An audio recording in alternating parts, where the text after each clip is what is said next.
कई लोग इस रास लीला को काम लीला कह देते हैं। मैं आपसे निवेदन कर दूं, ये रास लीला काम लीला नहीं, ये रास लीला काम पर विजय की लीला ही रास लीला है।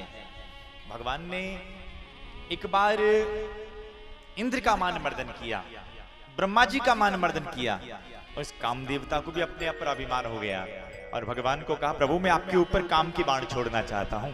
भगवान ने मुस्कुरा कर कहा, क्या वो भोले के रूप में तुम्हें भस्म किया था, भूल गए ना प्रभु? उस समय तो आप समाधि में बैठे थे।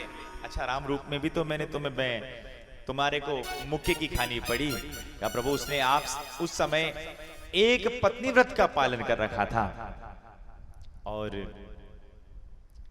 शास्त्र कहता है कि एक पत्नी व्रत का पालन करना भी ब्रह्मचर्य के बराबर है। पतिव्रता पत्नीव्रता जो धर्म है सज्जनों, उसको श्रेष्ठ माना गया है। आप जीवन में अगर कोई पतिव्रता है, पति के अलावा पर पुरुष को अगर सपने में भी अगर कोई स्त्री नहीं देखती है, वो सबसे श्रेष्ठ नारी है, सबसे श्रेष्ठ, जो चाहो हो सकता है। उस पतिव्रता नारी में इतनी ताकत होती है, इतनी ताकत होती है कि अगर उस पतिव्रता नारी अगर कह दे कि सूर्यनारायण भगवान भी अगर ढक जाए तो वो ढक जाए, सब इतनी ताकत होती है पतिव्रता नारी में। और आप चाहते हो ना कि जीवन में खुशहाली आए, तो ज्यादा नहीं, 1 साल तक ही नियम को अपना कर देखो कि किसी पर पुरुष की तरफ देखना तक नहीं है, और पुरुष है किसी स्त्री की तरफ देखना नहीं है। फिर देखो जीवन में कितना, क्योंकि बड़ी ताकत है पतिव्रता धर्म में, बड़ी ताकत है। पर आजकल क्या पता हम आधुनिक होते जा रहे हैं तो उन बातों पर हमारा विश्वास नहीं है।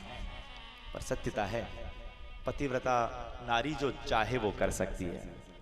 और जीवन में याद रखना, राम जैसा अगर आप आपके जीवन में पति चाहते हो, खुद को सीता बनना पड़ेगा। और आप चाहते हो कि आपके जीवन में सीता जैसी पत्नी आए, खुद को राम बनाना पड़ेगा आचरण से, तब जाकर आपका ग्रस्त जीवन इस प्रकार से चलेगा साहब। तो आज भगवान जो ये सुखदेव जी महाराज जी कथा सुना रहे हैं, किनको? राजा परीक्षित को, जो कि 7 दिन में मरने वाले हैं। अब सोचो, क्या ये काम की कथा भगवान सुखदेव जी महाराज मरने वाले को सुनाएंगे क्या? ये तो जीवन मुक्त कथा, जीवन को मुक्त करने वाली है। तो भगवान ने कहा, अरे राम रूप में मैंने तुम्हें मारा था, तुम्हें पता नहीं है? तो कहा, प्रभु उस समय तो आपने एक पत्नी व्रत का पालन कर रखा था। भगवान ने कहा, तुम क्या चाहते हो? मैं तो यूं चाहता हूं कि असंख्य स्त्रियों के बीच में मैं फिर आपके ऊपर काम के बाण छोड़ूं, फिर देखो आप में ताकत कितनी है।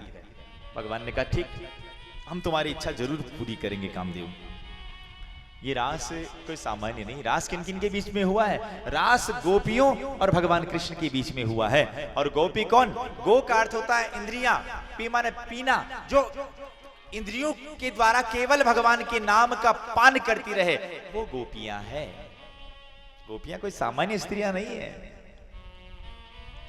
भगवान राम जब दंडकारण्य वन से होकर गुजर रहे थे ना, असंख्य ऋषि भगवान की लीलाओं को देखकर, भगवान को देखकर मंत्र मुग्ध हो गए और सोचा कि प्रभु कभी इनकी सेवा करने का परम सौभाग्य हमें भी प्राप्त हो जाए। तो उसके लिए मानो वो दंडकारण्य वन की ऋषि या गोपियां बनकर आए हो। भगवान ने जब कच्छप अवतार लिया ना, आसपास की मछलियों ने देखा भगवान का स्वरूप ऐसा है, हे भगवान की सेवा करने का परम सौभाग्य हम सबको प्राप्त हो जाए। तो मानो मछलियां यहां गोपियां बनकर आई है। आपको एक बात बताएं, गोपी कोई काम सामान्य स्त्री नहीं है। और की तो बात छोड़ो, परम रसिक है भगवान शंकर, वो भी जब रास में गए ना, उनको भी खुद को गोपी बनकर ही जाना पड़ा है। सामान्य स्त्री और पुरुष का प्रवेश नहीं है। और भगवान शंकर भी गोपी बनकर गए और गोपेश्वर महादेव कहलाए। बोलिए गोपेश्वर महादेव की। भगवान गोपेश्वर महादेव हैं, बने हैं। आज भगवान कृष्ण ने शरद पूर्णिमा की रात्रि को मुरली बजाई, और इस मुरली की सबसे बड़ी विशेषता ये थी कि जो भगवान मुरली बजा रहे थे ना, उसमें जिस गोपी के कान में मुरली की आवाज पड़ रही थी, उसे यूं लग रहा है कि कन्हैया स्पेशली हमें बुला रहे हैं। राधा, हे ललिता, हे विशाखा, मानो हर गोपी को लगा कि भगवान हमें बुला रहे हैं। और जो गोपी जिस काम को कर रही थी उसे छोड़कर भगवान से मिलने के लिए दौड़ पड़ी। एक बात कहें, ये जो मिलन है ये शुद्ध आत्मा का परमात्मा से मिलन ही रास है। शुद्ध आत्मा का परमात्मा से मिलन, वहां उस रास में ना कोई स्त्री जा सकती है ना कोई पुरुष जा सकता है। ये शुद्ध आत्मा का परमात्मा से मिलन ही रास है, ये पक्का मान लेना। इसलिए भगवान ने मुरली बजाई, हर एक गोपी भगवान के पास पहुंची। वहां सुखदेव जी महाराज कह रहे हैं, एक गोपी अपने पति देव जी को भोजन परोस रही थी, अब रोटी हाथ में, मुरली की आवाज सुनी, भगवान से मिलने के लिए दौड़ पड़ी। एक गोपी ने एक आंख में काजल लगाया था, मुरली की आवाज पड़ी और वो काजल भी हाथ में, और दौड़ पड़ी भगवान से मिलने। अरे ये अगर कोई काम लीला होती ना तो हर गोपी सज धज कर जाती, लेकिन ये शुद्ध आत्मा का परमात्मा से मिलन है। मानो ये शुद्ध आत्मा परमात्मा से मिलने के लिए जा रही, ना कोई स्त्री है ना कोई पुरुष है, जो जिस भाव में थी उस भाव में भगवान से मिलने के लिए दौड़ पड़ी। आज भगवान के पास आई, भगवान ने भी देखा ये कच्ची है कि पक्की है। जैसे हम कुमार बाबा के यहाँ 100 रुपए का मटका लेने के लिए जाए ना, उसे भी 100 बार ठोक बजा कर देखते हैं कि ये कच्चा है कि पक्का है। आज भगवान ने भी कहा, स्वागतम वो महाभागा। अरे स्वागत है, पर